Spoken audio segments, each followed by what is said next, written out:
Hey everyone, this is Ed Kiefer again, bringing you another Lux highlight following this Lux toy hauler, a luxury toy hauler. This is getting, pretty soon it'll be prepped for paint. What'll happen is they'll bring it in here and they'll mask everything that is not supposed to get paint on it. They'll mask it all off, make sure that it's all protected well, and then they'll sand the unit. What happens is they need something to really stick that paint to, so they sand it down and they paint it all one color, the base color, and you'll see it right here. This is one of our units down here that's getting painted.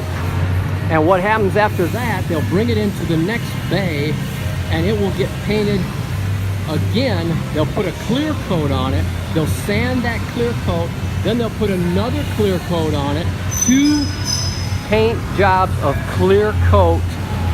So what you're getting is two clear coats, and what they'll do after that, they'll sand it again and they'll buff it out to a nice beautiful high gloss, and that's what you get when the coach is delivered to you. This paint process is awesome. This company's been doing this for a long time. Just wanted to let you know what's going on here. That toy hauler's coming in pretty soon, so keep us on your radar. Give us a call at 844-284-6678 or get us on the web at luxfifthwheel.com. Have a great day.